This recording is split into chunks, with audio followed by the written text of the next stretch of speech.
Ассаляму алейкум ва рахматуллахи ва баракату. Бисмиллах, альхамдулиллах, саляту вассаляму аля расулиллах. Дорогие братья, я рад видеть вас в доме Всевышнего Аллаха, в гостях у Всевышнего Аллаха. Пусть Аллах примет наши намазы. Уроки поминания Аллаха. И прежде чем перейти к нашей теме, хочу поделиться со своими наблюдениями. Но были причины, что вот несколько уроков у нас не было, потом как-то я потерял голос, а тут с хриплым голосом, поэтому прошлый урок мы отменили, к сожалению, хотя я здесь был. И сегодня взял в руки книгу, а сегодня был такой день, много было организационных моментов, я помимо имамства в мечети, веду несколько таких небольших социальных проектов, и один из проектов это мы кормим людей. Наверное, многие это знают. Это вот за рынком у нас есть такая точка, приют называется. И помимо приюта бездомных, помимо одежды, у нас основной самый такой расходное направление это кормление. Потому что каждый день мы готовим стабильно 300 порций еды. Каждый день. Это 7 дней в неделю. Альхамдулилля, это как-то все по милости Аллаха получается. Сначала, когда мы это начинали, думал, это даже тяжело осилить, потому что 300 порций это столько мяса надо, столько надо это все готовить, надо это все возить. Но оно как-то альхамдулилля, само по себе получилось. Милость Аллаха. Появились люди, появилось мясо, да, на весь год, после Курбана. Объявили клич, у нас полный морозильник, альхамдулилля. Поэтому даже если меня спросят, сколько расход, да, в день, 300 порций еды, я не могу сказать. Потому что как-то расходов даже нет. Даже нет расходов. Это милость Аллаха, поэтому сейчас занимаемся, запускаем вторую точку. Развиваем бизнес. Поэтому это там согласовывание, электричество надо, и надо покупать инвентарь, холодильник нужен, это. И иногда это все затягивает, и книги, они где-то остаются там.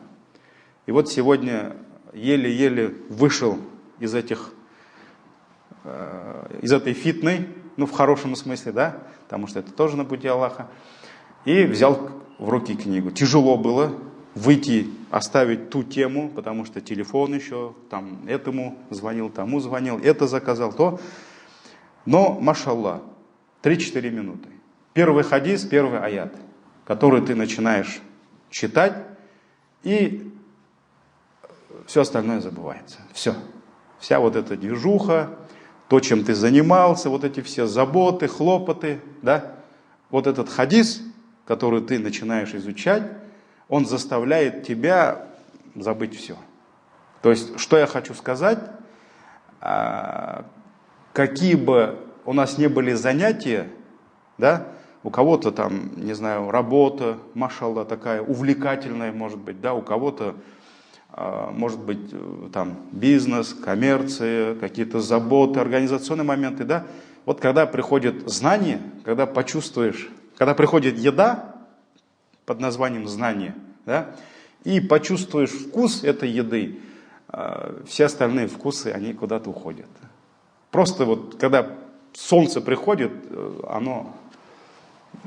все звезды, все там луна, они куда-то исчезают. Поэтому это вкус знания, это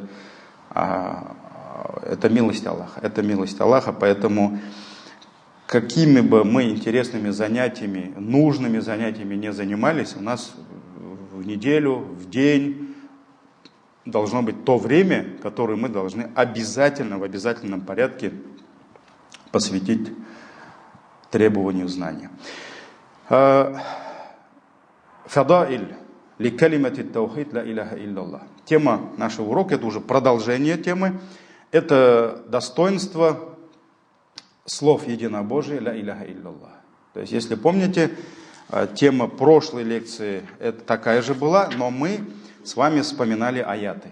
Аяты, слова Всевышнего Аллаха, которые указывают на величайшее достоинство, превосходство этого слова ля иляха илляллах. Давайте сегодня вспомним несколько хадисов, иншааллах.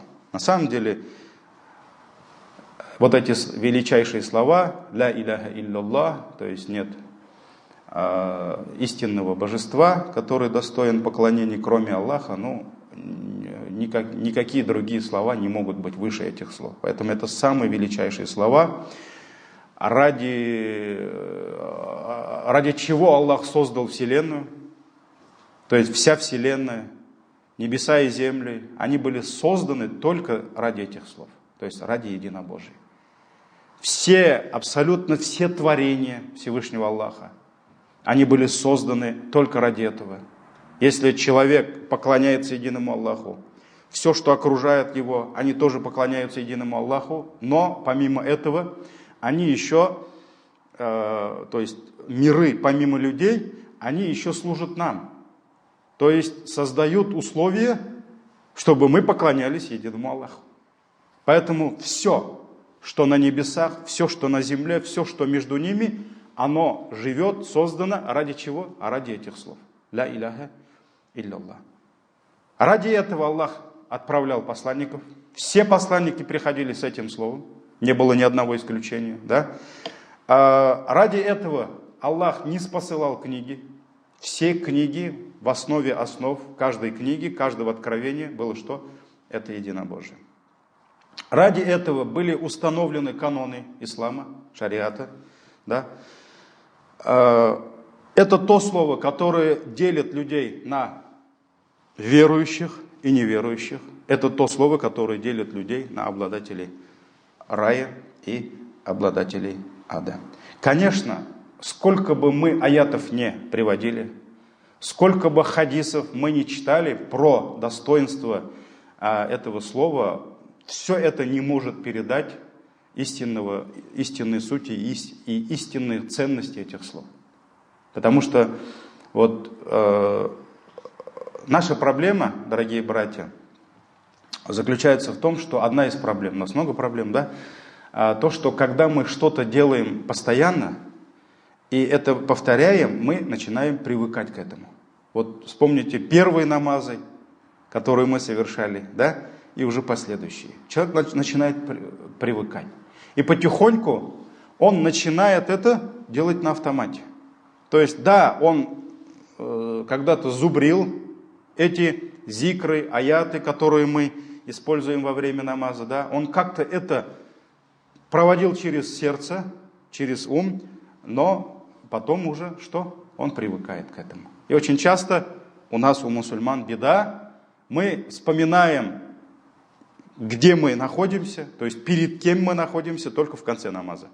Даже если в конце вспомним еще. Так ведь?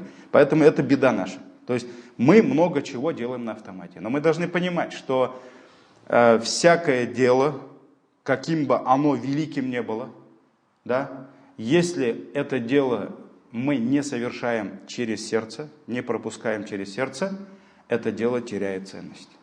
Это наши киямы, рукувы, суджуды, это чтение Корана, это наши дуа, зикры. Поэтому есть огромное количество хадисов, которые указывают на это. То есть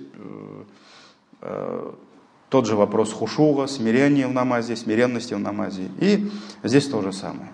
Когда мы часто повторяем вот эти величайшие слова «Ля иляха илляллах», «Мухаммаду Расулуллах», «Субханаллах», «Альхамдулилля», «Аллаху Акбар», мы потихоньку привыкаем к ним. И перестаем понимать ценность этих слов.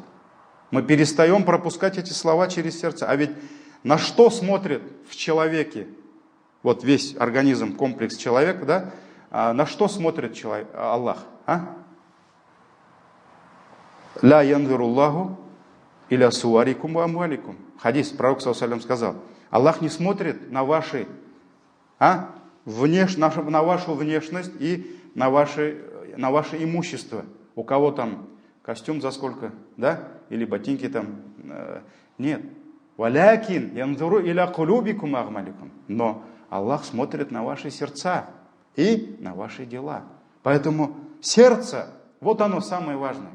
И поэтому, чем больше участия сердца в любом деле, тем ценность этого дела выше. И чем меньше сердце участвует в этом деле, тем и ценность этого дела исчезает. Поэтому есть два человека, вместе стояли на намазе. Они оба совершили 4 ракагата, оба стояли за имамом, оба слушали те же самые аяты. И может быть, оба они повторяли во время рукуга, суджуда одни и те же зикры. Ну, может быть, кто-то больше там знает, да? Но вполне возможно, что разница между их намазами больше, чем разница между небом и землей. Это факт. И поэтому ля иляха илляллах. Это самое великое слово, которое мы можем говорить. И Аллах дал нам возможность, удостоил нас чести, счастья, чтобы наши сердца приняли это слово, уверовали в это слово. Аллах дал счастье нашим устам, чтобы мы повторяли это слово. И Аллах дал нам возможность сделать все, чтобы жить согласно требованиям этого слова.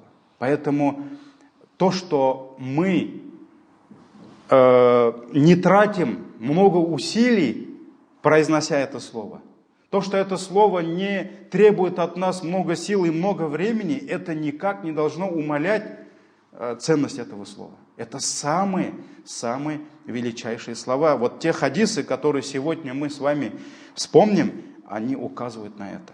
Поэтому нельзя забывать, произнося эти слова, что это самые величайшие слова. Давайте приведем несколько хадисов. Первое достоинство. Хадис, который указывает, что на самом деле вот эти слова, ля иляха илляллах, да, являются не только самыми лучшими словами, а это является самыми великими делами. То есть это дело, это поклонение, которое совершает человек. И в двух хадисах, в двух сахихах приводится от Абу Хурайра, радийаллаху анху, что посланник Аллаха, саллаллаху алейхи вассалям, сказал: «Ман каля», кто скажет слова «Ля иляха илляллах, вахдаху ла шарика лах, лахуль мульк ва лахуль хамд, ва хуа аля кулли шайин кадир». Эти слова знаем мы все. Эти слова мы, машаллах, сколько раз повторяем после намаза. Кто-то, машаллах, старается повторять эти слова адкар ас-сабах валь-маса, то есть вот эти вирды, которые мы повторяем утром и вечером. Да? Это, казалось бы, обычные слова. Но посланник Аллаха сказал: кто скажет эти слова? Ля иляха илляллах. Нет божества достойного поклонения, кроме Аллаха. Вахдаху. Он един. Он один. Ля шарика ля. И нет у него сотоварища. Лахуль мульк. Вся власть, все царство, все богатство принадлежит ему. Валахуль хамд. И вся хвала принадлежит ему. Ва хуа аля кулли шайин кадир. И он над всякой вещью мощен. То есть мощь, сила Аллаха безгранична. Фи яумин ми'ата марра. Каждый день 100 раз. Если человек скажет каждый день вот эти слова 100 раз, канат лаху адля ашри рикаб. То есть эти слова будут равнозначны тому, что он освободил 10 рабов. То есть одно из величайших дел в исламе – это освобождение рабов. Когда пришел на эту землю посланник Аллаха, саллаллаху алейхи вассалям, мы знаем, в те времена было очень много рабов. А раб, хотя это был человек, он был имуществом человека. То есть его продавали. На рынке его продавали как скот. Да, может быть, цена была больше, да, но это было имущество, которого продавали, покупали, били рабов, ущемляли права, обижали его и смотрели на него как на скотину. Так ведь? Но когда пришел ислам, ислам сделал очень многое, чтобы избавить человечество от рабства. То есть мы знаем много моментов, когда мусульманин, чтобы искупить свое прегрешение, свой грех, должен что? Освободить раба. Так ведь? Пропустил пост, сначала сначала то, потом то. Так ведь? Одно из освобождений раба. Сделал это, освободил раба. И пророк ﷺ побуждал людей к этому делу, чтобы они освобождали рабов. Поэтому те, кто имели на это возможность, то есть деньги, очень часто, даже если не своих рабов, они приходили на рынок, покупали человека и говорили: все, я дарю тебе свободу. То есть они меняли судьбу человека. Судьба человека менялась из-за этого человека. Почему? Потому что он подарил ему свободу. Теперь он свободный человек, а не имущество что-то. Поэтому ислам всегда боролся с рабством. И вот сегодня у нас физически нет возможности, альхамдулилля, в нашей стране. Сегодня будем надеяться, что в других странах нет рабовладельского строя, нет рабов. Да? И сегодня у нас нет возможности, казалось бы, заработать такую награду. Награда освобождения раба. Нет. Есть зикры, есть деяния, совершая их, мы получим такую же награду. И вот, например, вот эти слова, которые мы можем произнести за считанные секунды, минуты. Да? Ла иляха илляллах. Вахдаху ла шарика ла. Лахуль мульк ва лахуль хамд ва хуа аля кулли шайин кадир. Это равнозначно тому, что человек освободил, собрал столько денег, как собирали ученые, чтобы заработать этот аджр. Как Усман ибн Гаффан каждую пятницу шел на рынок с деньгами. Альхамдулилля, Аллах дал ему имущество, Аллах дал ему талант зарабатывать деньги. И он каждый джумга приходил на рынок, покупал рабов и освобождал их. И говорят, по-моему, Салляби шейх пишет, что он освободил за всю жизнь более 2000 рабов. То есть это поселок. Он изменил судьбу целого поселка. Да? И вот, только этим делом. И вот освобождение 10 рабов. Это равнозначно освобождение 10 рабов. И это еще не все. Идем дальше. Пророк ﷺ говорит: «Вакутиба лаху миата хасана». Ему запишется, ангелы запишут ему 100 благих дел. За то, что он сказал вот эти слова, ангелы запишут, как будто он совершил 100 благих дел. И сотрется с него 100 прегрешений. 100 прегрешений, которые он на самом деле совершил. Но здесь речь идет о малых грехах, потому что совершение больших грехов требует от нас тауба, покаяние и выполнение ряда условий покаяния. Так ведь? Но есть помимо больших грехов очень много малых прегрешений, которые вот так, как камни на камни накапливаются, и потом уже появляются горы. Уже человек через эти малые прегрешения, он делает себе, растаптывает себе дорогу куда? В большие грехи. Так ведь? Все же с чего-то начинается.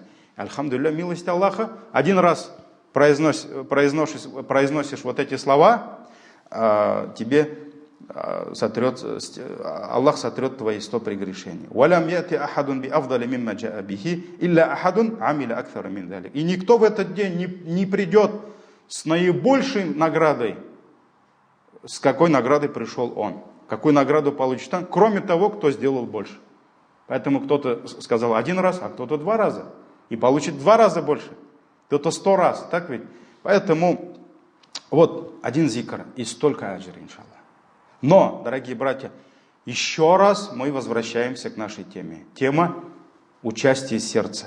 Понимание того, что ты говоришь. То есть, если мы это будем произносить на автомате, утренний намаз почитали и давай бисмилля. Сколько там надо? 100 раз. Умножаем на 10 тысяч рабов. Ну-ка давай освобожу-ка я 1000 рабов, да? Субханаллах вальхамдулилля. Или там ла иляха илля вахдаху ла шарика лаху мульку ва лахул хамду ва хуа аля кулли шайин кадир. Ла иляха илля. А сам не понимает, о чем он. То есть эти 100 благих дел, они не просто так записываются. Если бы мы их совершали, то это мы бы тратили на это время, мы бы тратили на это сколько-то сил, так ведь, столько-то энергии. Поэтому, когда мы говорим эти слова, обязательно, дорогие братья, все те зикры, которые вы заучиваете, обязательно учите с переводом, со значением. Просто так воздух теребить, это не то, это не для нас. Никакой ценности не будет. Все зикры, которые вы используете во время намаза, все аяты, которые вы читаете внутри намаза, особенно суратуль Фатиха, мы должны четко знать, что мы говорим, какие слова мы произносим, о чем там речь. О чем там речь. И здесь то же самое. Ля иляха илляллах, что это означает? Вахдаху, он один, ля шарика ля, и нет у него сотоварища. Нет. Лягуль мульк, вся власть принадлежит Аллаху. Все, небеса, земли, все, что у меня в кармане, да, все, что я сам, моя жена, мои дети, моя машина, мой бизнес, моя работа, мои деньги, лягуль мульк, все принадлежит Аллаху. Валяхуль хамди, вся хвала принадлежит Ему. То есть это мы должны понимать, чтобы на самом деле заработать аджр, награду, как освобождение 10 рабов, 100 благих дел и стирание 100 прегрешений. Также хадис от Абу Аюб аль-Ансари, радийаллаху анху, где посланник Аллаха саллаллаху алейхи ва саллям сказал: «Ваман калаха ашра маррат», и кто произнесет их 10 раз. То есть там мы говорили сколько раз? 100 раз, да? Здесь речь идет о 10 раз. «Каман а'така арба'ата анфус мин валади Исмаил». То есть это равнозначно тому, что он освободил 10 душ из потомков Исмаиля.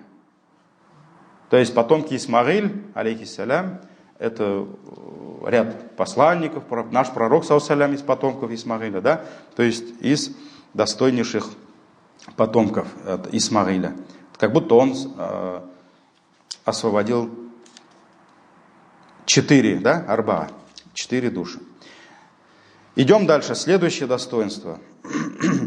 Это то слово, это самое лучшее слово, которое произносил наш посланник, наш пророк, саллаллаху алейхи ва саллям, и произносили пророки, которые были до него.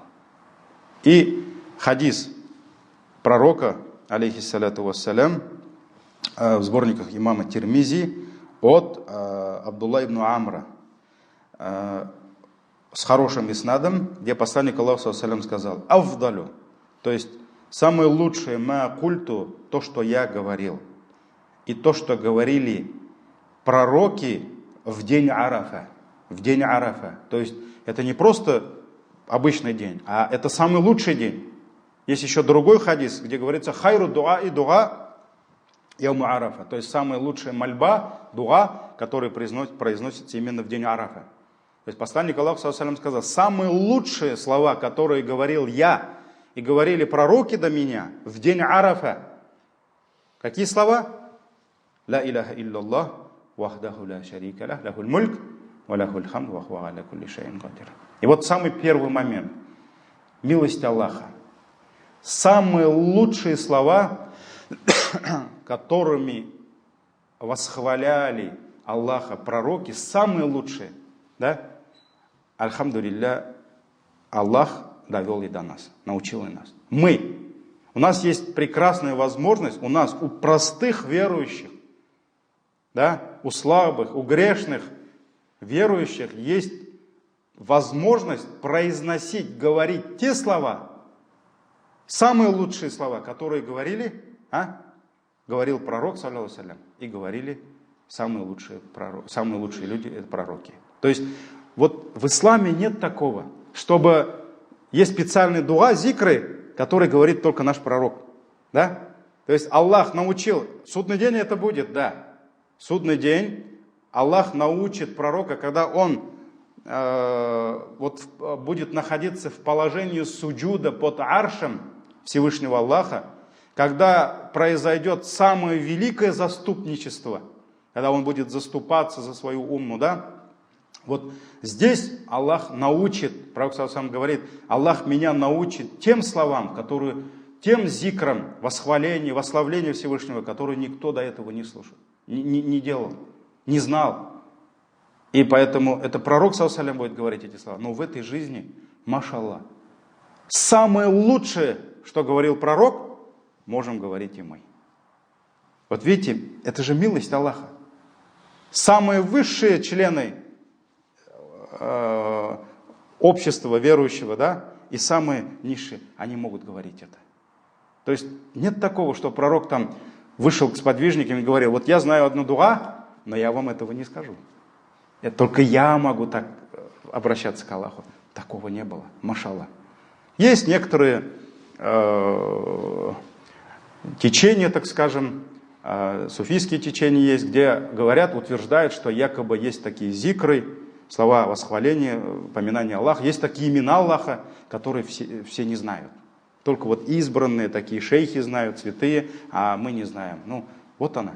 Вот пророк саллаллаху алейхи ва саллям сказал: самое лучшее, что я говорил, и говорили пророки до меня, ла иляха илляллах, вахдаху ла шарика ля, лахуль мульк ва лахуль хамд, ва хуа аля кулли шайин кадир. Поэтому у нас есть возможность говорить самые лучшие слова, которые говорил наш пророк и говорили пророки. Яуму арафа, ла иляха илляллах, вахдаху ла шарика ля, лахуль мульк ва лахуль хамд, ва хуа аля кулли шайин кадир. И в другом хадисе пророк саллаллаху алейхи ва саллям сказал: хайру дуа и дуа у яума арафа. Самая лучшая мольба, дуа, это дуа, которую мы делаем в какой день? Яумуль арафа, день Арафата. То есть это получается 9-й день Зуль-Хиджа. 10-й это праздник жертвоприношения, Курбан Байрам. Так ведь? И очень часто мы с вами, дорогие братья, ошибаемся, когда мы ждем Курбан Байрам. То есть вот этот праздник, да, он немножко затмевает Яумуль Арафа. Хотя даже среди ученых есть некие разногласия. Некоторые ученые говорят: а все-таки Яумуль Арафа выше, или же Яумуль Нахр, или Курбан.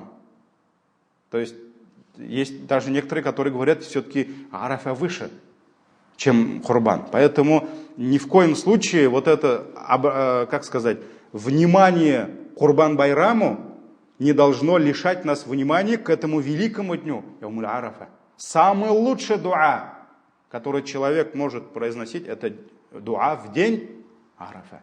И еще есть пост в день Арафа, так ведь, которым многие пренебрегают. Хайру дуа, самая лучшая мольба в день Арафа. Ва хайру ма культуху ана ван набиюна мин кабли. И самое лучшее, что я говорил, и говорили пророки до меня, это слова: ла иляха илляллах, вахдаху ла шарика ля, лахуль мульк, ва лахуль хамд, ва хуа аля кулли шайин кадир. Вот это самые лучшие слова, которые говорил посланник Аллаха, саллаллаху алейхи ва саллям, и говорили пророки. У нас есть возможность говорить, произносить те же слова. Идем дальше. В судный день, вот это слово «Ля иляха илляллах», которое мы приняли сердцем, и которое мы говорим, произносим, повторяем, пропуская через наше сердце, то есть искренне, эти слова, они окажутся тяжелее, чем все прегрешения человека. Вот эти слова, вот это его единобожие, слова единобожия искренне, да, они спасут очень много людей. И вот давайте хадис, который передает нам Амр ибн аль-Ас, Абдулла ибн Амр ибн аль-Ас, радияллаху анхума, где посланник Аллаха, саллаллаху алейхи ва саллям, сказал: «Юсаху би раджули мин уммати аля руусил халаик яум аль-кияма». В судный день, перед всеми творениями приведут человека из моей уммы. То есть это был мусульманин из уммы посланника Аллаха, саллаллаху алейхи ва саллям. «Фаюншару лаху тис'атун ва тис'уна сиджилля». И тогда ангелы расстелят перед ним 99 его свитков с его прегрешениями. И длина каждого свитка, куллю сиджиллин минха муддуль басар, это расстояние взора. Докуда доходит взор человека, то есть получается, можно сказать, до горизонта. То есть это невозможно представить. 99 свитков, каждый из них расстояние докуда доходит наш взор, и везде, где, что написано? Наши прегрешения. 99 цветков. И раб стоит там, и он видит это все. Он видит свои прегрешения, он их вспоминает всех. И тогда Аллах обратится к нему и скажет: «Атункару мин хада шей'ан». Ты можешь отрицать что-либо из этого? То есть, может быть, мои ангелы там приписками занимались, да? Ангелы этим не занимаются.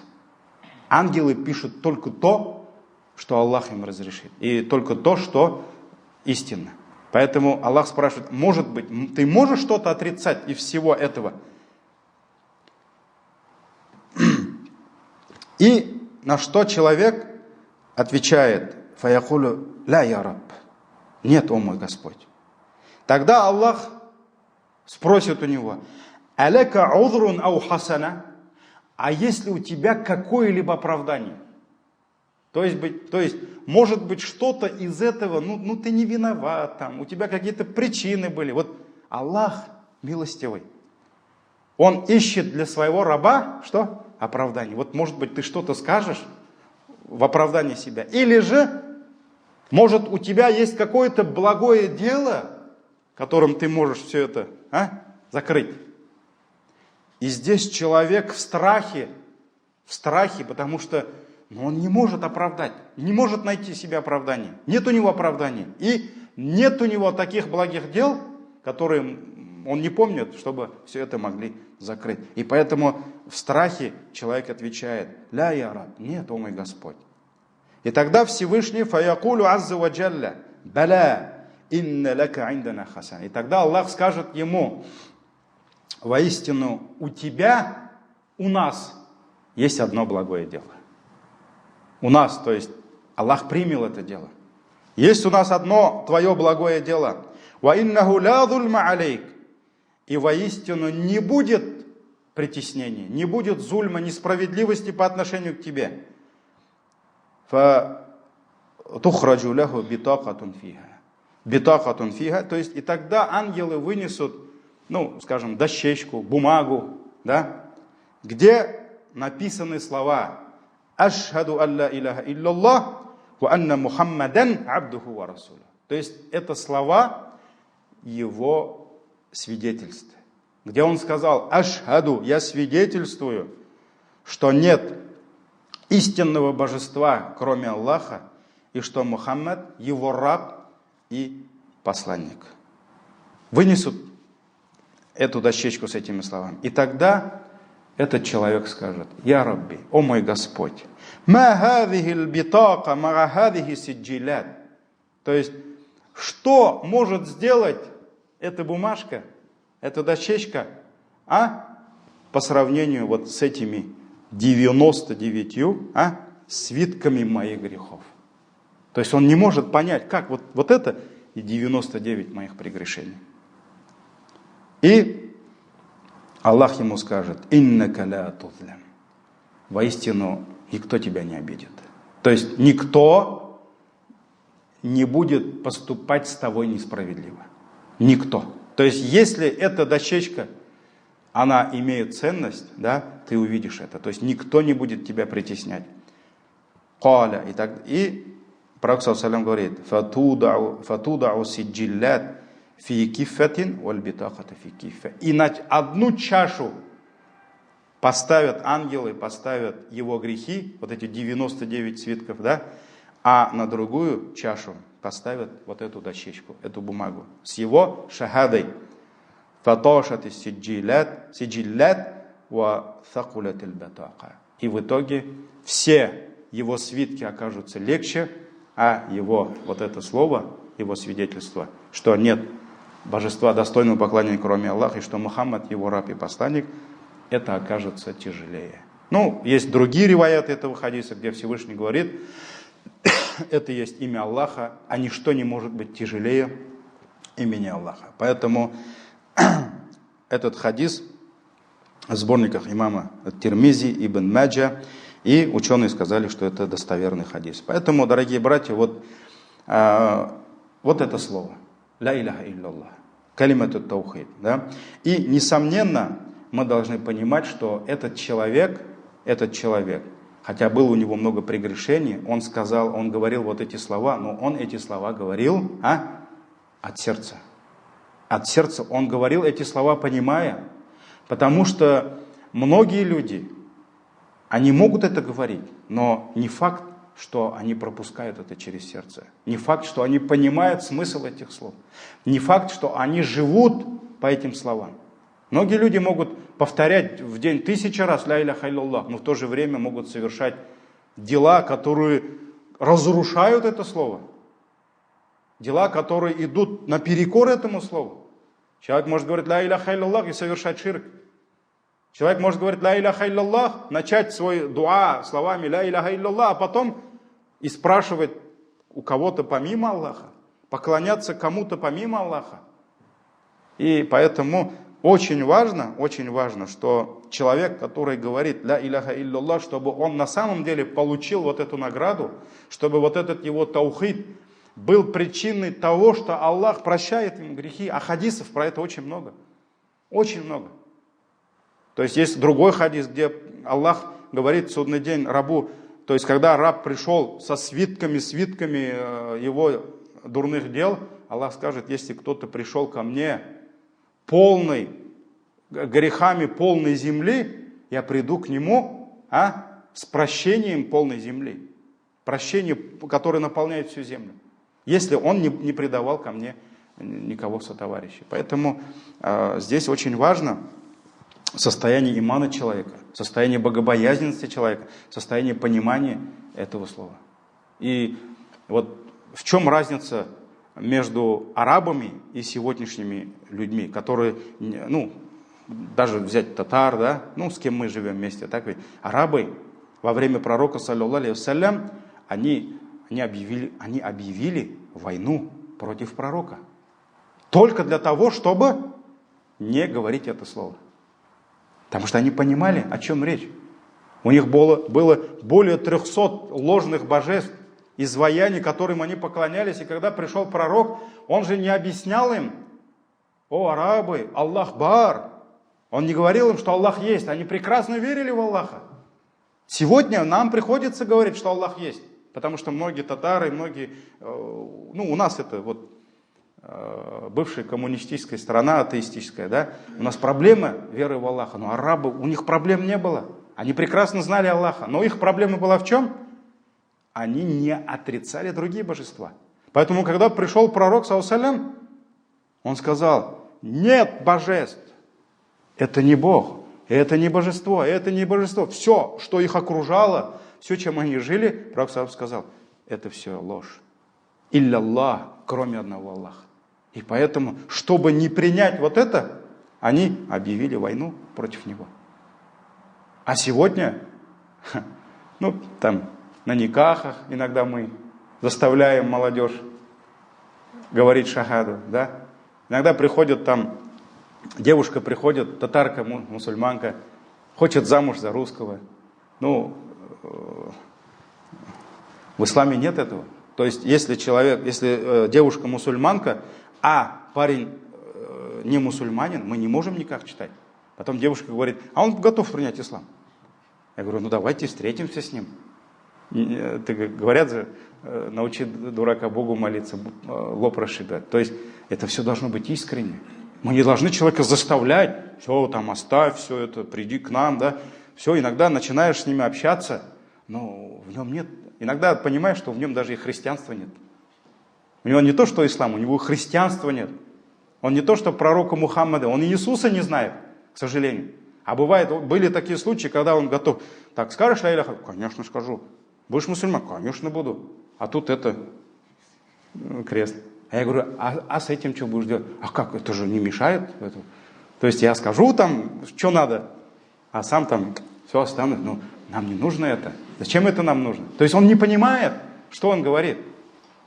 То есть, и это проблема, дорогие братья, это проблема сегодняшнего дня. Люди готовы говорить это слово. Люди готовы. Он еле-еле на ногах стоит. Он говорит: мин мусульман, ля иляха илляллах. Да? А сам в нем не видно ничего. мусульманского. А вот арабы, чтобы не говорить это, они войну объявили. Почему? Потому что они понимали смысл этих слов. Понимали. Идем дальше еще несколько минут. Следующее достоинство этих слов.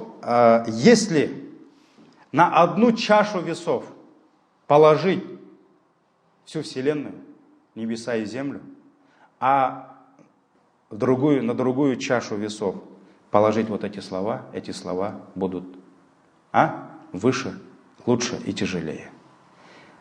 Хадис, который передает нам Абдуллах ибн Амр, что посланник Аллаха, саллаллаху алейхи вассалям, сказал: «Анна Нухан каля ли ибнихи инда маутихи». Пророк Нух, когда умирал, вот эти последние мгновения, когда он передает своему сыну самое лучшее, что он хочет ему дать, он перед смертью он сказал своему сыну: «Амурука биля иляха илляллах». Я призываю тебя, я повелеваю тебе, что? Придерживаться ля иляха илляллах. Это Нух алейхиссалям, Ной, что нет божества достойного поклонения, кроме Аллаха. «Фаинна самавати саб'а валь арадина саб'а». И если 7 небес и 7 земель, ля вудиат фи киффа, если все это положат в одну чашу, ва вудиат ля иляха илляллах фи киффа, а на другую чашу положат ля иляха илляллах, вот эти слова, ля иляха илляллах, раджахат бихинна ля иляха илляллах. Вот эти слова, ля иляха илляллах, они окажутся выше, они окажутся тяжелее. То есть получается, вот эти слова, ля иляха илляллах, они выше, чем вся Вселенная, которая создана ради этих слов. Чем 7 небес и 7 земель, которые мы не можем представить, вот эти слова выше. «Валяу анна самавати саб'а фи халкатин мубхама, лакасаматхунна ля иляха илляллах». И если 7 небес превратятся в одно кольцо, вот в одно кольцо, в одно жесткое твердое кольцо, то ля иляха илляллах разобьет это кольцо. Ля иляха илляллах разделит это кольцо, потому что ля иляха, величие, сила этих слов больше, чем сила величия небес и земли. Следующее, даже все не успею, наверное. Следующее достоинство. Когда человек произносит эти слова искренне от сердца, то между его вот этими словами и Аллахом не будет никаких преград. Все преграды, которые могут появиться между этим словом, ля иляха илляллах, и Аллахом, вот это слово сожгет все. И ничего не останется между ними. Имам Тирмизи передает от Абу Хурайра, радийаллаху анху, что посланник Аллаха, саллаллаху алейхи вассалям, сказал: «Ма каля абдун», когда человек говорит ля иляха илляллах, слова ля иляха илляллах, мухлисан, именно искренне от сердца, не просто хавас аль-ката, ля иляха илляллах, ля иляха, а что это говорит? Нет, искренне от сердца, понимая смысл этих слов, илля футихат лаху абуабу сама, то перед этими словами откроются небесные врата. Все небесные врата откроются. Хатта туфдия иля арш. И пока эти слова не дойдут до трона Аллаха. То есть все преграды уйдут. Все двери откроются, если человек перед этими словами, и пока это слово не дойдет до трона Всевышнего Аллаха, маджтанабаль кабаир. Конечно, если он оставлял большие грехи. Если он, то есть здесь есть условия, искренность и оставление великих грехов. Следующее достоинство. Аннаха наджатун ликаилиха минан нар. Эти слова являются спасением для тех, кто говорит, от ада. Сахих Муслим, в сборнике имама Муслима приходит хадис, где посланник Аллаха, саллаллаху алейхи вассалям, услышал азан. То есть он услышал муаззина, человека, который говорит «Ашхаду алла иляха илляллах», то есть это слова азана, да? Пророк ﷺ слышит азан. И муаззин говорит, дошел до слов «Ашхаду алла иляха илляллах». И пророк сказал, когда он услышал эти слова, он сказал «Хараджа минаннар», то есть он вышел из ада. За то, что он сказал эти слова, он избавился от ада. И в сборниках имама Бухари и Муслима от Айтбана, радиаллаху анху, что посланник Аллаха, саллаллаху алейхи вассалям, сказал: «Инна Аллаха харрама аля нари ман каля ла иляха илляллах, ябтаги бидалика ваджха Аллах». То есть Аллах запретил аду того, то есть сжигать, наказывать того, кто сказал слова ла иляха илляллах, преследуя что? Лик Аллаха, то есть который говорит, ищет довольство Аллаха. То есть Аллах запретил для него ад. Также следующее достоинство. Посланник Аллаха, саллаллаху алейхи вассалям, разделил ветви имана на более 60 или 70 ответвлений. И иман назвал самой высокой веткой. Аль-иману, пророк саллаллаху алейхи вассалям сказал, вера бид'ун ва саб'уна шу'ба. Воистину, вера состоит из более 70 ответвлений, то есть дерево имана, и вот они ветки, более 70. А'ляха, и самая наивысшая ветка, самая лучшая ветка, это ла иляха илляллах. Ва аднаха, а самая низшая ветка, это что? Имататуль ада анит тарих. Это избавление дороги от мусора, от разных преград, веток и так далее, чтобы они не мешали людям.